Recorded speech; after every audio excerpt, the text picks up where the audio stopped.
போன வருஷம் எவ்வளோ கோலாகலமாக விநாயகர் எடுத்துகிட்டு போகும்போது எவ்வளோ வண்டி, எத்தனை விநாயகர் வீட்டிலேருந்து எடுத்துகிட்டு வந்து அங்கே விநாயகர்கிட்ட வச்சு விநாயகருக்கெல்லாம் பூஜை பண்ணி ட்ரம்ஸை வச்சு டான்ஸ் ஆடி எவ்வளோ ஜாலியாக இருந்துச்சு. அந்த மாதிரி இந்த வாட்டியும் பண்ணால் ரொம்ப ஜாலியாக இருக்கும். இந்த வாட்டி ரொம்ப கிராண்டாக பண்ணால் நல்லாயிருக்கும்.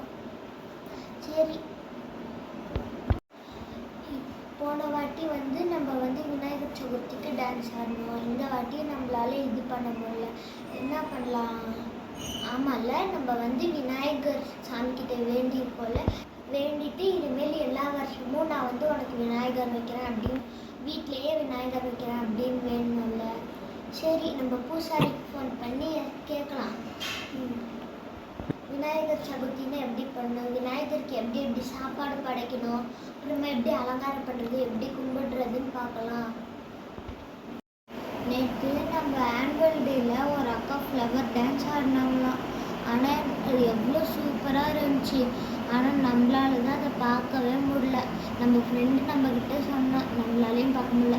ஏன்னா நான் பிள்ளையார்பட்டி போயிட்டேன். ஆனாலும் அவங்க ரொம்ப ஜாலியாக இருந்துச்சு ஃபெஸ்டிவல்லாம் கொண்டாடி.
விபூதி பொட்டணமோ இதையே வாங்கிட்டு வந்தோம். இதை போய் நம்ம ஸ்கூல் ஃப்ரெண்ட்ஸுக்கிட்ட கொடுத்து அவங்கக்கிட்ட கொடுத்து நம்ம ஃப்ரெண்ட்ஸாக இல்லாதவங்களையும் நம்ம ஃப்ரெண்ட்ஸாக ஆக்கிக்கலாம்.